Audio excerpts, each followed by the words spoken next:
Acho que queria passar então a palavra ao professor Maso para a sua apresentação.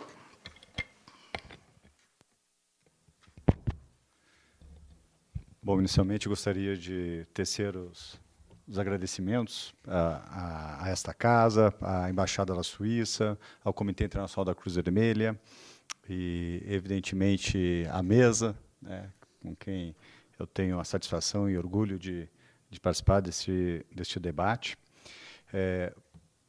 Elaborar esse debate, inclusive, tecer esse debate aqui na Casa do Rio Branco, ela é bastante significativa e emblemática. O Brasil, ele, na história da confecção e elaboração e desenvolvimento do direito internacional humanitário, participou desde o século XIX. Já nas primeiras conferências, ele foi, ou presencialmente, ou ao menos foi convidado para participar desses momentos de desenvolvimento do direito internacional humanitário. Igualmente, as duas conferências da paz, né, de 1899 e 1907, até comentamos sobre ela com certo orgulho, né, ao menos na referência do Rui Barbosa como a Águia da Haia, né, e ao discutir o desenvolvimento contemporâneo do direito internacional humanitário e até escutar relatos do ministro Marcelo Câmara a respeito do envolvimento do Brasil sobre os novos temas, fica mais apropriado ainda e de grande importância esse seminário. O painel é sobre regulação de novas tecnologias de guerra no âmbito do direito internacional humanitário. Em Latere, combinei com a professora e amiga e promotora Nájila de que eu iria, de certa maneira, escutar com atenção o que ela falaria e tentar complementar, se é que isso é possível, alguns vácuos a respeito deste tema geral. Eu diria, a princípio, que regulação de novas tecnologias de guerra no âmbito do direito internacional humanitário não só é recorrente, como me parece ser a palestra ontológica. O direito internacional humanitário moderno nasce desse tema. Esse tema poderia ser um tema do século XIX, da origem do direito internacional humanitário. Se lermos até mesmo as lembranças de Solferino, de Henri Dunant, nós veremos que o Henri Dunant, ele mais ou menos trata do tema de hoje, lá no seu livro de 1862, e inclusive tecendo mais ou menos o que a Nájila comentou, vantagens e desvantagens das novas armas. Me recordo que argumenta em certo momento do seu livro que estava bastante impactado com o poder de destruição daquelas novas armas na Batalha de Solferino, e eles, ora, embora as vantagens comentadas de que o conflito acabará mais rápido, era uma das vantagens comentadas por ele, eu vaticino que as futuras batalhas serão cada vez mais mortíferas. Essas são as palavras do Henri Dunant. Então, praticamente, o direito internacional humanitário nasce da discussão sobre as novas tecnologias de guerra, seja nessa corrente de proteção de pessoas, de certas pessoas e bens, inicialmente os feridos e enfermos em campanha, é o que resultou a primeira Convenção de Genebra, né? A primeira convenção multilateral, inclusive de tom humanitário, de 1864, mas também na outra vertente, que culminou na Declaração de São Petersburgo, que é a proibição de meios e métodos. Também nessa conferência de São Petersburgo, há uma preocupação com limitar novas armas, já em 1868, no caso, os projetos que continham explosivos ou eram inflamáveis com menos de 400 gramas. Mas muito mais importante que isso são os princípios ali da própria declaração. Muito mais importante do que essa proibição desse projeto em específico foram os princípios dessa convenção, e jogando justamente, ou trazendo para a parte de tratados internacionais, convenções internacionais, a velha discussão do direito internacional em si, que já tinha engrossos, como falava Grosso, o temperamento belli, né, saiu meio italiano meu latim aqui, mas era justamente a moderação dos meios e métodos durante a condução do conflito armado. Isso Grossio já trabalhava, e isso veio em termos convencionais em 1868. E se vocês notarem o artigo, enfim, quinto, o parágrafo quinto, porque é assim que foi redigido a declaração, ele fala qual é a preocupação. Olha, estamos aqui a discutir esses projetos aí com menos de 400 gramas, mas os princípios ali assentes dos progressos da ciência, usam esse termo, esses princípios devem ser sempre respeitados. Então, a corrente humanitária em sentido estrito, de proteção de pessoas e de bens, de um lado, que aqui eu estou apontando a figura do Henri Dunant e os grandes humanistas do século XIX, Gustave Monnier e outros tantos, era uma turma de escola, preocupa-se com as novas tecnologias da época, como também a outra vertente, ela nasce da preocupação com as novas tecnologias e já coloca o ponto de partida do desenvolvimento desse ramo com os progressos da ciência. Então, essa palestra de hoje é uma palestra ontológica, é sobre o Dia Internacional Humanitário em si. Então, discutir se as regras do direito internacional humanitário são aplicáveis ou não a esse novo mundo, do ponto de vista tecnológico, o novo mundo de hoje, do meu ponto de vista, uma resposta que tem só tem um caminho. O direito internacional humanitário é isso. Todos os princípios ali assentes é para isso. É justamente para essa incerteza dos progressos da ciência e o uso deles num conflito armado.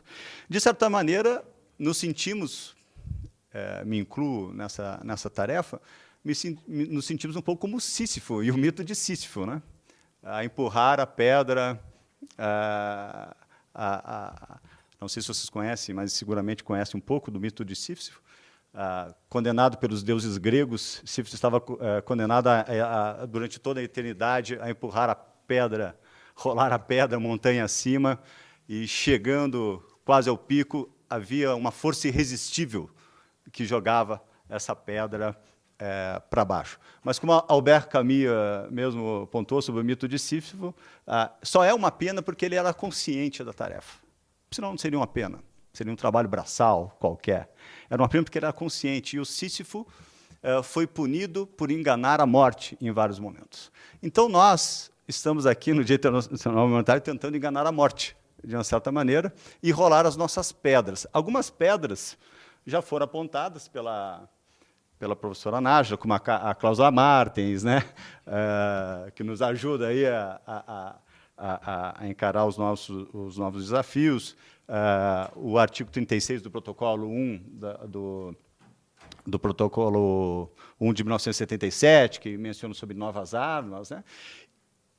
E a nossa pedra é todo o arcabouço do direito internacional humanitário, que ele foi feito para isso, para a dinâmica do conflito armado, para a dinâmica da tecnologia de guerra. Então, a minha resposta é sim, o direito internacional humanitário tem como encarar esses novos desafios a partir do arcabouço jurídico que já temos.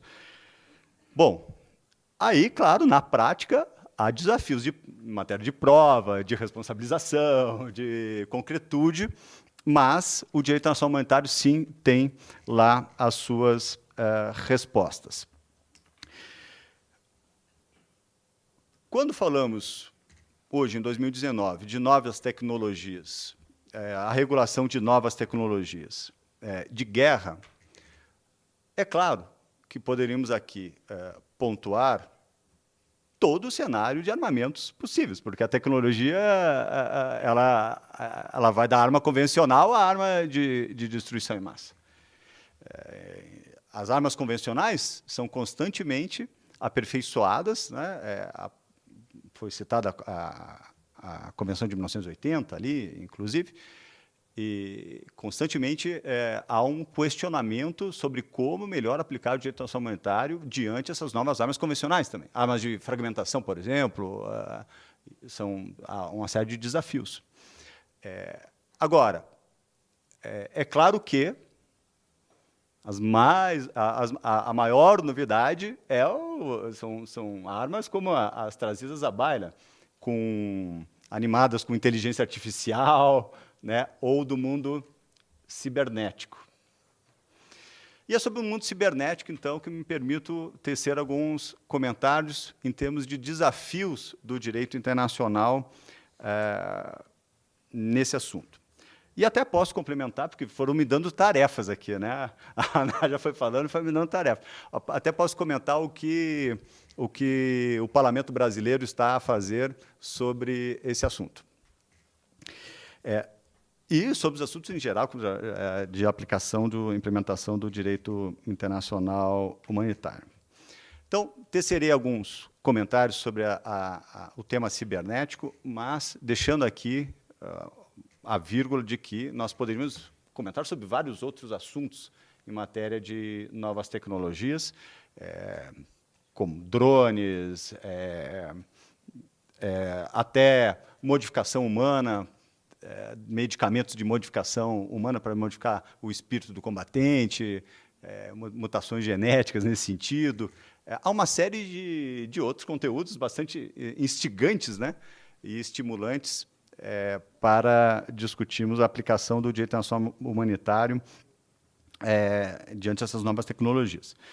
Bom, o tema da guerra cibernética, como o próprio nome diz, nós estamos no mundo cibernético, nós estamos no mundo de computadores e sistemas. Ocorre que esse mundo de computadores e sistemas e correntes de dados, enfim, ele é um mundo dual. Ele é um mundo dual. Então, nós não estamos falando aqui numa mina antipessoal, estamos falando num mundo que ele é dual. O drone também tem uso dual, né? Mas esse mundo cibernético, ele é dual ao extremo. E em relação ao conflito, propriamente dito, é claro que o mundo cibernético e da robótica, não vamos ficar só no mundo cibernético, mas do mundo cibernético e da robótica, ele pode ser usado para auxiliar uma operação de guerra tradicional, né? Mas pode ele mesmo ser um mecanismo de agressão, de ataque. Pode ter outras funções, pode ter uma função de espionagem, pode ter uma função de propaganda, né? Então, há, dentro desse mundo cibernético, algumas dificuldades operacionais jurídicas, porque é um emprego multifacetado. E a primeira dificuldade é justamente o que aciona a aplicação do direito internacional humanitário, que é a existência de um conflito armado. Quando inicia um conflito armado cibernético? Essa é uma pergunta que não é simples de ser respondida. Então, sim, o direito internacional humanitário tem lá os seus mecanismos em como encarar esse mundo, enfim, enquadrar de alguma maneira, nem que seja pela interpretação dos operadores jurídicos e juízes, enfim, mas há umas dificuldades concretas. Quando inicia o conflito armado? É uma pergunta relevante. Aqui, de um lado, há países que já estão implementando uma ideia de uma quarta força, né, que é uma força cibernética. Então, além da força terrestre, naval e aérea, teríamos uma força cibernética. Aqui no Brasil, nós temos uma outra concepção dos setores estratégicos, né, o aeroespacial quedou-se com a força aérea, o nuclear com a naval e a cibernética com o exército. Então, houve uma divisão aqui nesse sentido, mas outros países estão pensando até na autonomia. Mas se vislumbrássemos, se conversássemos aqui, se o general Amin estivesse aqui, o comandante brasileiro do Comando de Defesa Cibernética, e ele nos relatasse como são os exercícios de um pretenso ataque cibernético ao Brasil, e ele dissesse quem ele convida para esse exercício, ele fala, eu convido o setor financeiro, eu convido o setor elétrico, eu convido o setor nuclear, o próximo exercício do setor de transporte, de água, ou seja, setores civis, porque são setores que sofrem ataques constantemente no mundo cibernético. quando esses ataques passam a ser um conflito armado? A concepção até de uma agressão, definida lá em Kampala, em 2010, são termos genéricos que não nos esclarecem de todo. Há uma ofensa à integridade territorial brasileira, ou à soberania brasileira, ou à independência política brasileira, se, por meio cibernético, malware aí, jogado aqui no nosso sistema, acaba com o sistema bancário? Deixa o sistema bancário congelado, né, sem você poder acionar o sistema bancário? Estou a pensar em algo que aconteceu na Geórgia, já aconteceu na Estônia, esse tipo de situação. É uma ofensa à soberania? É uma ofensa... é o conceito de agressão, né? Uma ofensa à soberania, uma ofensa à integridade territorial, uma ofensa à independência política. Esse é o conceito de agressão. É isso? Né? De onde partiu? Poderíamos fazer a pergunta, para sabermos se inicia ou inicia um conflito armado.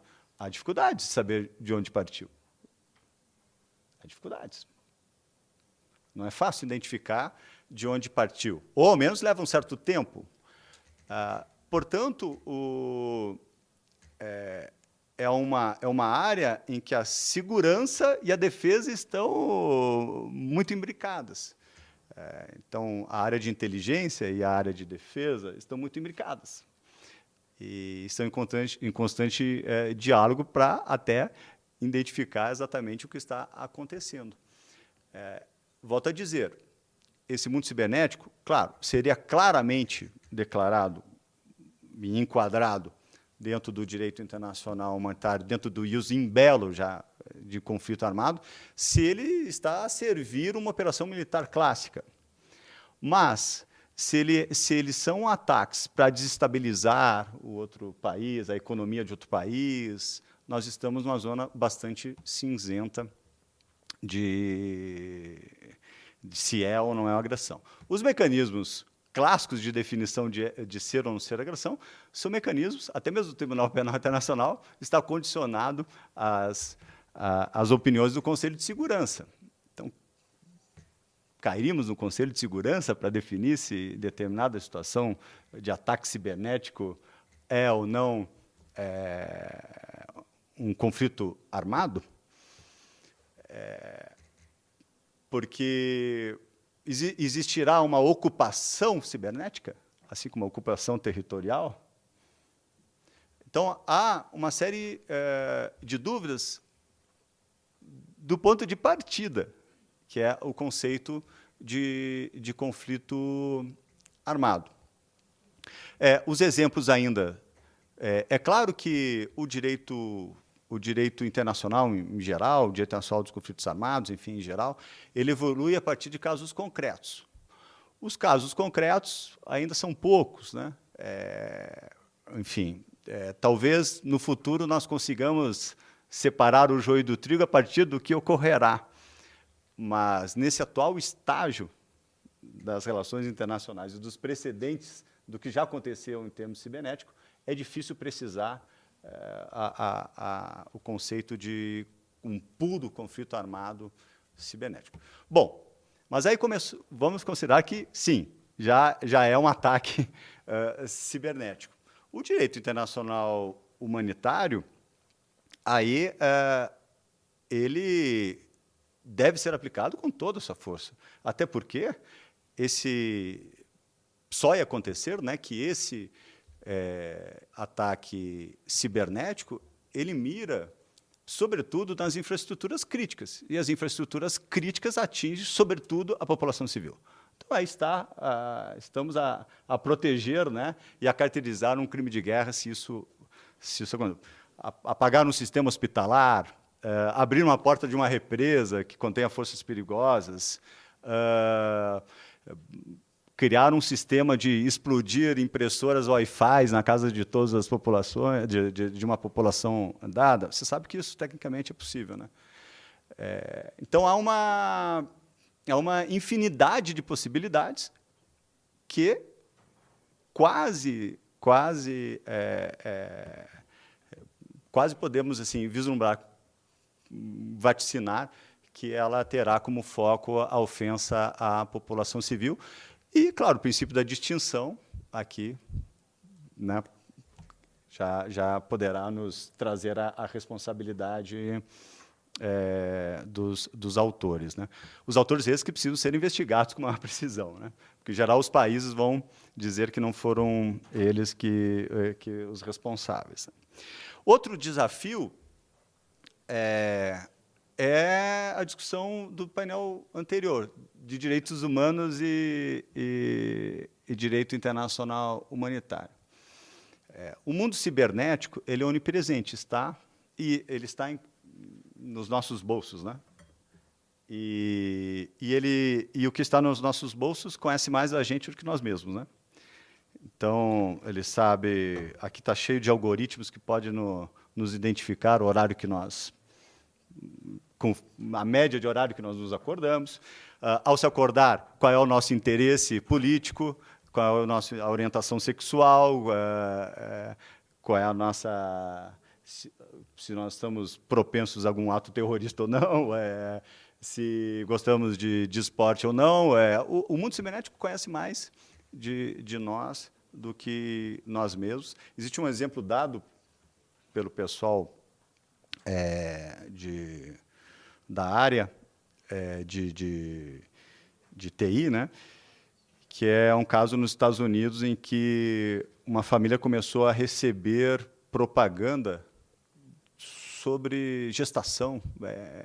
Compre carrinho de bebê, fraldas. E só tinha uma adolescente na casa, não tinha ninguém grávida. Tava e ele começou a reclamar, uma chuva de propagandas e tal, meio virtual ou até por papéis e tal. 3 meses depois, foi constatado que a adolescente estava grávida. Fez o teste e estava grávida. Pelas dúvidas dela na internet a respeito do seu corpo, o sistema identificou que ela era uma possível consumidora. Né? Então, o sistema da informática conhece mais da gente do que nós mesmos. E isso, do ponto de vista bélico, né, é um dado e tanto para ser utilizado. Né? Tanto é que aí entramos no mundo da relação do direito internacional, como eu estava falando, do direito internacional humanitário e os direitos humanos. Como proteger a privacidade, a honra, os dados pessoais, as minhas escolhas, num cenário de defesa? Né? Como proteger outros direitos fundamentais distintos, né, e associados ao mundo cibernético, e isso correlacionado com a defesa. Né? Uma proteção total é só se nós abandonássemos por completo o celular. Ouvi falar esses tempos de um general estrangeiro de que eles estavam pensando em reativar a máquina de escrever para documentos ultra-secretos, né? Que a única forma de proteger o documento ultra-secreto é uma máquina de escrever. Você bate lá, põe no bolso, lacra e entrega para o destinatário. Essa é a forma mais fácil de proteger. E os cenários de insegurança dos direitos humanos associados a esse mundo cibernético, ela vai ser superdimensionada pelo que está sendo anunciado de novas tecnologias. Como? Computadores quânticos, essa criptografia que nós confiamos aí vai por água abaixo. Vai por água abaixo. 5G. O 5G, nós escutaremos em breve uma discussão em torno de defesa e o 5G. Defesa cibernética e o 5G. Haverá uma grande disputa envolvendo esses dois mundos. Né? O fato é que proteger os direitos humanos, né, na sua mais ampla dimensão, e sabemos que os direitos humanos são interdependentes, né? No mundo cibernético, e isso associado com as novas formas de segurança cibernética e de defesa cibernética, gerará grandes desafios de implementação. Então, muitas vezes, a discussão não é se existe a regra ou não existe a regra, é como implementar e garantir essa regra.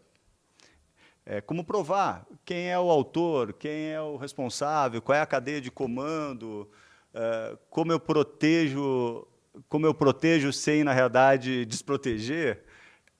É mais de caráter prático do que no sentido de ausência de regra.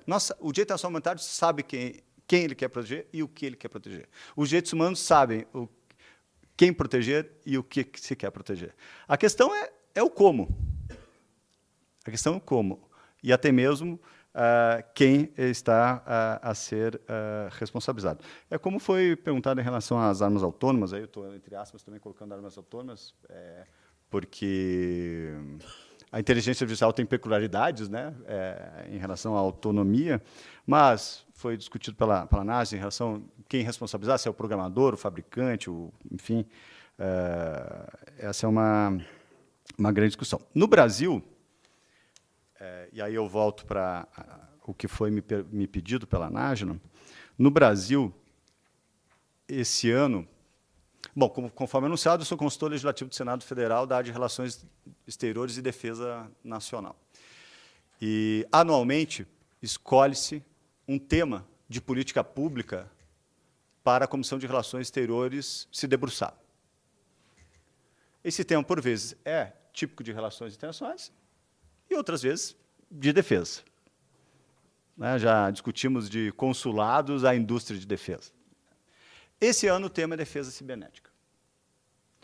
Esse ano o tema é de defesa cibernética. E dentre as tarefas dessa análise de política pública pela Comissão de Relações Exteriores está não só analisar se o Brasil tem as condições necessárias para se defender desse mundo cibernético. Por exemplo, o orçamento é diminuto, 7 milhões anuais do Comando de Defesa Cibernética. Isso tem que ser melhorado, e há um consenso que deve ser melhorado. Mas o outro desafio que nos debruçaremos, e eu não sei o resultado, mas algo tem que ser posto no papel até o final do ano, é da reforma legislativa para não só permitir essa defesa, mas adequá-la com o direito internacional. O problema é como fazê-lo.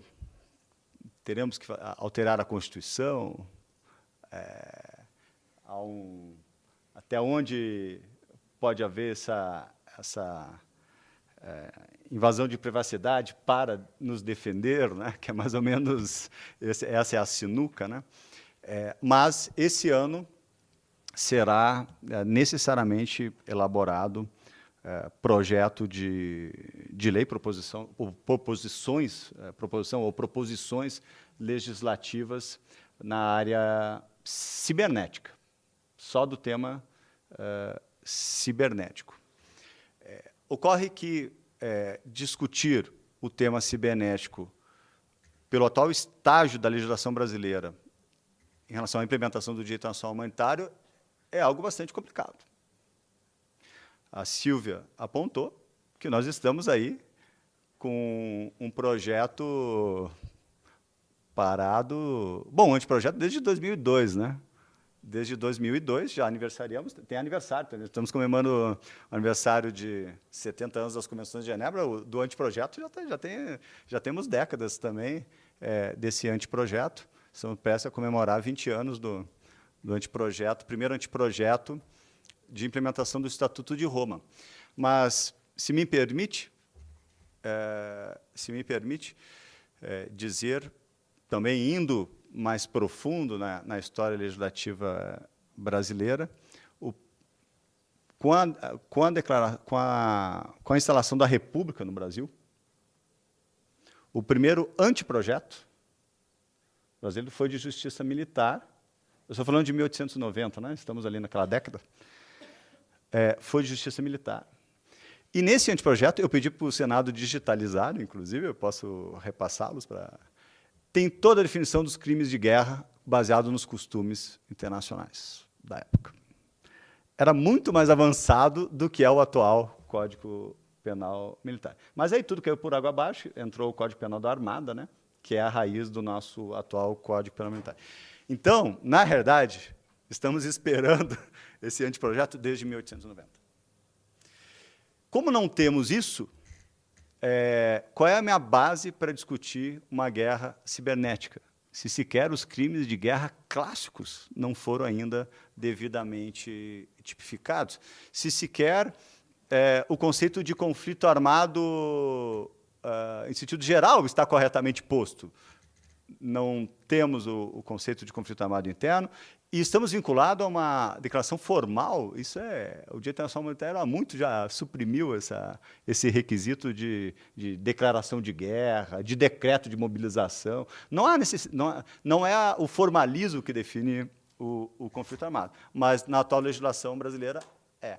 Então, nós temos que fazer uma legislação sobre cibernética, quando, na realidade, nós estamos com uma legislação pré-Convenção de Genebra. Pré-Convenção de Genebra. Então, como fazer isso? Então, o desafio não é fácil. Me parece que... E acho essa será uma das conclusões, acredito eu, do próprio relatório da análise de política pública de defesa cibernética, é de que há necessidade, sim, de tipificar todos os crimes, saber exatamente todos os crimes de guerra e conceituar didaticamente o que é conflito, enfim, que é o que faz o anteprojeto nosso, né, de lei. E depois, em cima disso, entrarmos no mundo cibernético. Do contrário, nós estamos sobre qual base, né? Estamos sem base, na realidade. Era mais ou menos como existia no Brasil há muito tempo, em que todas as instituições tinham divisão de antiterrorista e tal, mas não tinha lei. A lei brasileira não definia o que era terrorismo, não existia lei de terrorismo, mas havia todas as políticas, havia política pública de todos os lados, todos os órgãos de segurança, Força Armada tinha lá o seu setor antiterrorismo, mas o terrorismo não era definido. Então, como definiremos o que é um crime de guerra cibernético, um conflito cibernético, se sequer o conflito armado é devidamente legislado, se sequer o crime de guerra existe no ordenamento brasileiro, a não ser residualmente, mas não se faz analogia em direito penal, a Silvia me ensinou isso já há muito tempo, né? Então, aquela meia dúzia de artigos lá, né, de homicídio, rápido. Então, a não ser o genocídio, me parece que o genocídio é o único o crime devidamente tipificado à luz do direito internacional, à luz da Convenção de 48, mas o resto estamos realmente devendo. E aí inclui também os crimes contra a humanidade, que não é um conceito do direito penal brasileiro atual, já que não aplicamos diretamente as convenções, né? Não é um conceito do direito nacional, não é um conceito do direito interno, e está no anteprojeto também. Então, não temos crimes de guerra, não temos crimes contra a humanidade, e aí temos o desafio de legislar sobre o mundo cibernético. Então, é mais ou menos essa a resposta que eu dou à sua indagação sobre a implementação dos tratados, mas não é por falta de projetos de lei. Os projetos de lei foram postos, sempre foram postos, até na história da República Brasileira, como eu mesmo estou a resgatar. Bem, sobre os restantes dos desafios do mundo cibernético, eu diria que ele passa por uma compreensão de como haverá uma variação dessa tecnologia não só no conflito armado, mas também em tempo de paz, como que haverá, como que será esse mundo cibernético em termos de ataques mesmo, como é que se dará esse tipo de ataques, qual é a relação nós poderemos considerar, quando não envolvido o Estado, um grupo armado cibernético, difuso, eventualmente, por aí. Então, nós temos que, de certa maneira, hoje, tentar imaginar muito para falar sobre guerra cibernética, porque ainda não ocorreram muitos exemplos, mas me parece que não se trata, isso eu tenho convicção, necessariamente de uma ausência de norma, mas sim do seu enquadramento. Enquanto isso, se me permite, eu continuo como o velho Sísifo a rolar a minha pedra montanha acima.